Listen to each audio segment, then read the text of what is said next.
संजय, अब की दफा जो चुनाव लोकसभा का हमने देखा है, ऐसा चुनाव हमने कभी नहीं देखा।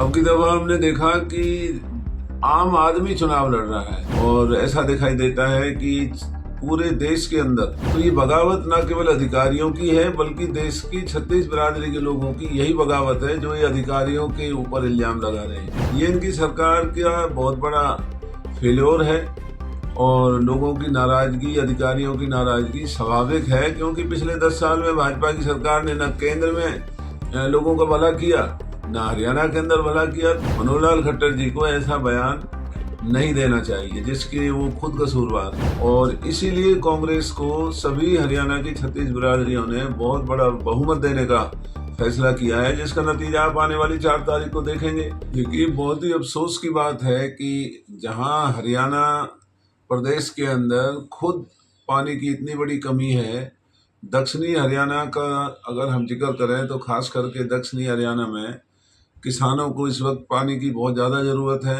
नहरों में पानी आ नहीं रहा है। हमारा हरियाणा का अपना पानी की पूर्ति नहीं हो रही है और दिल्ली हमसे ये शिकायत करती है, तो ये अच्छा नहीं लगता। ये सब राजनीतिक बयानबाजी है।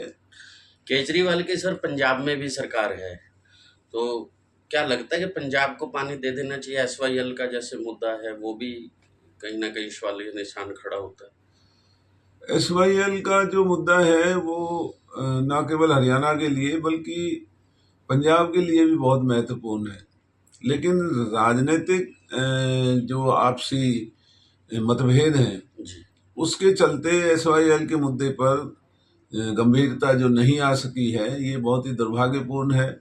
अगर SYL का मुद्दा सुलझ जाता तो पंजाब का जो पटियाला का जो इलाका है उनको भी पानी उपलब्ध होना था और हरियाणा में भी SYL नहर का पानी उपलब्ध होने से किसान और मजदूरों का एक बहुत ही न्यायिक उनका हक है जो उनको पूरा किया जा सकता था, लेकिन SYL के झगड़े में ये बात अभी तक नहीं पूरी की जा सकी। जी सर, 5 चरणों के चुनाव हो चुके हैं, हरियाणा में भी चुनाव हो चुका है। कांग्रेस कहाँ देखते हैं कांग्रेस को, और कैसा रहा ये इलेक्शन आपके मध्य में? आपकी क्या संजय, अब की दफा जो चुनाव लोकसभा का हमने देखा है, ऐसा चुनाव हमने कभी नहीं देखा।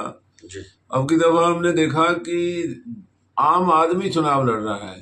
जी चाहे पार्टियों के नेताओं ने चुनावी प्रक्रिया में पूरा हिस्सा लिया या नहीं लिया, जी लेकिन बीजेपी के खिलाफ जनमानस में जो रोष था, जो नाराजगी थी, जो नौजवानों में मायूसी थी, जो महंगाई की मार देश के लोग झेल रहे हैं, जो भ्रष्टाचार सरकारी कार्यालयों में फैला हुआ था, उसमें पहली दफा हमने देखा है कि ये चुनाव लोगों ने भाजपा के खिलाफ लड़ा है और ऐसा दिखाई देता है कि पूरे देश के अंदर भाजपा के खिलाफ एक लहर चली हुई है और लोग भाजपा के राज को बदलना चाहते हैं।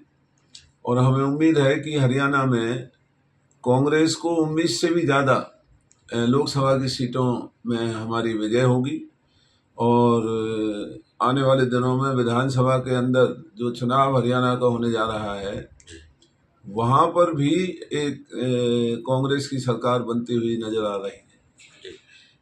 पूर्व मुख्यमंत्री मनोहर लाल खट्टर का बयान आया है सर कि बोगस वोटिंग की गई है और जिन अधिकारियों ने बोगस वोटिंग कराई है उनके ऊपर कड़ा सख्त एक्शन लिया जाएगा। कैसे देखते हैं उनके बयान? देखिए, जो मनोहर लाल खट्टर जी हैं वो भाजपा पार्टी से ताल्लुक रखते हैं, हरियाणा प्रदेश के मुख्यमंत्री रह चुके हैं, देश में और प्रदेश में आज भी उनकी सरकार है। अगर खट्टर साहब भी ये मानते हैं कि अधिकारियों ने सरकार के खिलाफ बगावत की है, तो ये बगावत न केवल अधिकारियों की है बल्कि देश की 36 बिरादरी के लोगों की यही बगावत है जो ये अधिकारियों के ऊपर इल्जाम लगा रहे हैं। ये इनकी सरकार का बहुत बड़ा फेल्योर है और लोगों की नाराजगी, अधिकारियों की नाराजगी स्वाभाविक है, क्योंकि पिछले 10 साल में भाजपा की सरकार ने न केंद्र में लोगों का भला किया, न हरियाणा के अंदर भला किया। तो मुख्यमंत्री श्री मनोहर लाल खट्टर जी को ऐसा बयान नहीं देना चाहिए जिसके वो खुद कसूरवार है। जी सर, राकेश दौलताबाद की मृत्यु हो चुकी है, उसके बाद अब इनके दो निर्दलीय विधायक थे, उन्होंने भी बीजेपी से किनारा कर लिया, कांग्रेस को समर्थन दिया।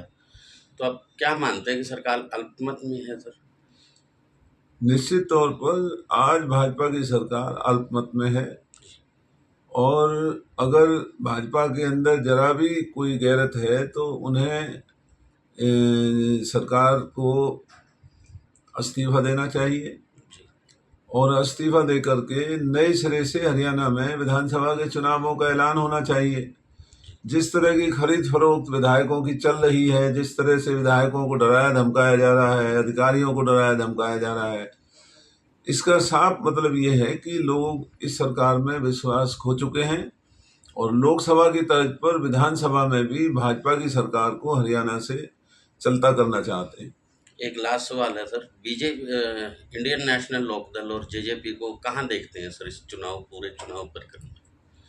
इंडियन नेशनल लोकदल और जेजेपी ने बीजेपी के साथ गुप्त समझौता करके ये चुनाव लड़ा है कांग्रेस को हराने के लिए। जेजेपी और आईएनएलडी बीजेपी के इशारों पर ही उन्होंने 10 की 10 लोकसभा सीटों पर अपने उन उम्मीदवारों को उतारने का काम किया जिन उम्मीदवारों से कांग्रेस का नुकसान होना था। लेकिन हरियाणा के लोगों ने बीजेपी, जेजेपी और आईएनएलडी की इस मिलीभगत को ठीक तरीके से उन्होंने इसको पहचाना है, और इसीलिए कांग्रेस को सभी हरियाणा की 36 बिरादरियों ने बहुत बड़ा बहुमत देने का फैसला किया है, जिसका नतीजा आप आने वाली 4 तारीख को देखेंगे कि हरियाणा में लोकसभा के चुनाव में कांग्रेस की ज़्यादा से ज़्यादा सीटें आपको नजर आएंगी। हमसे जुड़े रहने के लिए हमारे YouTube चैनल को सब्सक्राइब करें और नई वीडियो की नोटिफिकेशन के लिए बेल आइकॉन को दबाएं। अगर आप ये वीडियो Facebook पर देख रहे हैं तो लाइक जरूर करें और ज्यादा से ज्यादा शेयर करें। धन्यवाद।